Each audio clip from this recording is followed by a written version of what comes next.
Okay, Chapter 30, Reading and Viewing a Play in its Elements. A major supporting detail of this chapter is elements of drama.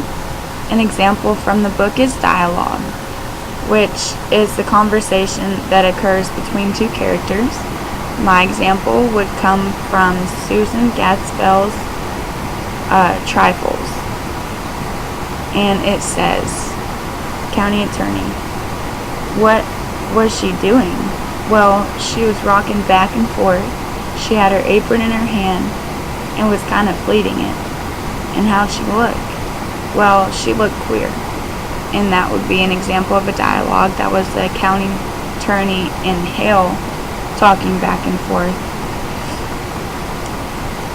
And another example could be setting, and that's where the play took action, and I'd use the setting in Susan Gaskell's Trifles would be in the kitchen of the Wrights household, and that's where they did all the talking, and that's where the women were in the kitchen mostly, and the men were walking around. And another major supporting detail is reading for the stage. An example from the book is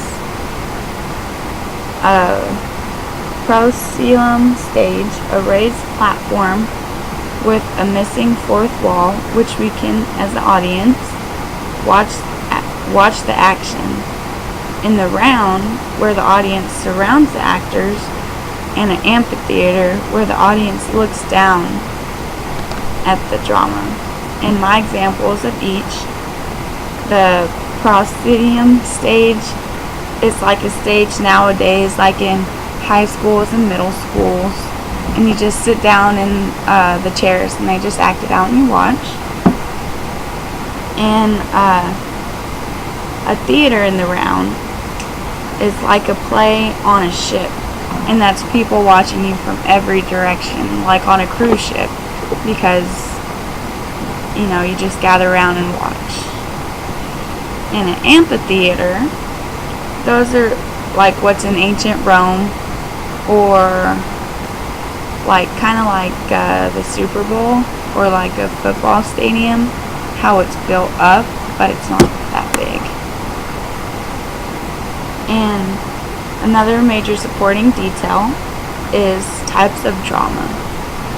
An example from the book would be tragedy, which is when characters face serious and important challenges that end in disastrous failure or defeat for the protagonist. And a great example of a tragedy would be Romeo and Juliet, because of course they both die. Or a good example would be Oedipus the King, because what happens with Oedipus, and he gouges out his eyes, and he slept with his mom and killed his father. And a comedy is where life usually turns out well for the main character, and its primary purpose of the play is to amuse the audience. And an example of comedy would be Moby Dude or The 3-Minute Whale. And it's a comedy because the primary purpose was to amuse the audience, and nothing bad happened to any of the characters. And that would be all for Chapter 30.